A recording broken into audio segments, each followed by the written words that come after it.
आप बिहार के युवाओं से पूछिए कि वो आयोग चाहता है कि रोजगार चाहता है। बिहार का युवा अब ठगा जाने वाला नहीं है, वो आयोग और घोषणा नहीं चाहता है। हम लोग की मांग है कि लोकसभा में जिस वोटर लिस्ट से चुनाव हुआ था, मोदी जी उसी से चुने गए हैं। तो अगर वो वोटर लिस्ट गलत है तो मोदी जी क्या फिर से अपना उपचुनाव फिर से आएंगे चुनाव में? कि बिहार के जो गरीब लोग हैं, जो बाहर रहते हैं, खासकर 50 लाख से ज्यादा मजदूर जो सीधे एक ही बार दिवाली और छठ में आएंगे, उन सब का नाम वोटर लिस्ट से कट जाएगा और इसका सीधा और सीधा फायदा सरकार को होगा। जो लोग बाहर गए हैं बिहार की व्यवस्था खराब होने की वजह से, बाहर मजदूरी कर रहे हैं, रोजगार कर रहे हैं, वो आएंगे तो एनडीए के खिलाफ वोट देंगे। इसीलिए ये पूरा षड्यंत्र किया गया है। आप बिहार के युवाओं से पूछिए कि वो आयोग चाहता है कि रोजगार चाहता है।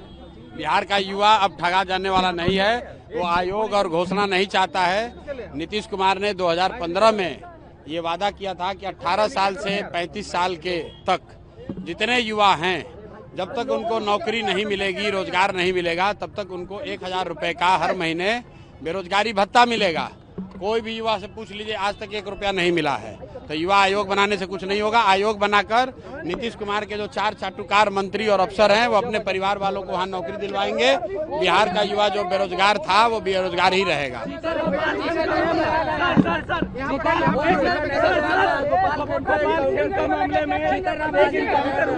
गोपाल खेमका मामले में एक एनकाउंटर हुआ है। चिराग पासवान ने अपनी सरकार पे सवाल उठाया है।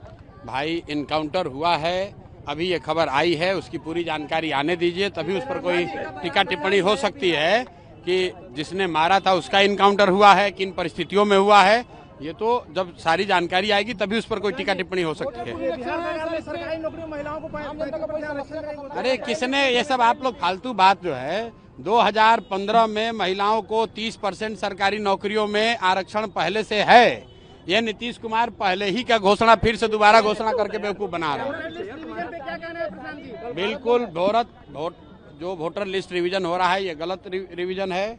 हम लोग की मांग है कि लोकसभा में जिस वोटर लिस्ट से चुनाव हुआ था, मोदी जी उसी से चुने गए हैं। तो अगर वो वोटर लिस्ट गलत है तो मोदी जी क्या फिर से अपना उपचुनाव फिर से आएंगे चुनाव में? तो जो, अरे रुको ना भाई, तो खाली सवाल पूछ लो। वोटर लिस्ट में जो संशोधन हो रहा है उसका हम लोग विरोध करते हैं और हम लोग की मांग है कि जो लोकसभा में वोटर लिस्ट इस्तेमाल किया गया था उसको इसी चुनाव आयोग ने बनाया था, सारे जांच परख के बाद बनाया था। उसके आधार पर देश का चुनाव हुआ है, प्रधानमंत्री का चुनाव हुआ है। तो उसी वोटर लिस्ट को माना जाना चाहिए। उसमें अगर किसी की मृत्यु हो गई है, कोई पलायन कर गया है तो उसका नाम काट दीजिए। जो 18 साल से ज्यादा के लोग हैं उसका नाम जोड़ दीजिए। लेकिन फिर से रिवीजन करने का मतलब है कि बिहार के जो गरीब लोग हैं, जो बाहर रहते हैं, खासकर 50 लाख से ज्यादा मजदूर जो सीधे एक ही बार दिवाली और छठ में आएंगे, उन सब का नाम वोटर लिस्ट से कट जाएगा और इसका सीधा और सीधा फायदा सरकार को होगा। क्योंकि सरकार डरी हुई है कि जो लोग बाहर गए हैं बिहार की व्यवस्था खराब होने की वजह से, बाहर मजदूरी कर रहे हैं, रोजगार कर रहे हैं, वो आएंगे तो एनडीए के खिलाफ वोट देंगे। इसीलिए ये पूरा षड्यंत्र किया गया है। समर्थन कर रही है क्या सर बंदी का? बिल्कुल नहीं करती है। हम लोग लंपट लोगों का पार्टी नहीं है कि अगर आप बिहार बंद कीजिएगा तो उससे किसका नुकसान होगा? उससे बिहार की जनता का नुकसान होगा।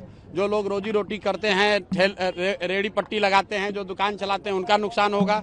आपका बच्चा कल बीमार पड़ेगा, उसको हॉस्पिटल में ले जाना है, ये लोग बंद कर देंगे, आपका परिवार सफर करेगा। तो हम लोग किसी भी बंद का, इस तरह की घटना का समर्थन नहीं करते हैं। हम लोग इसको लोकतांत्रिक तरीके से लड़ना चाहते हैं, इलेक्शन कमीशन को जाकर अपनी बात रखना चाहते हैं, प्रेस के माध्यम से जनता को बताना चाहते हैं। जरूरत पड़ेगी तो कोर्ट में जाकर कोर्ट में लड़ाई लड़ी जाएगी।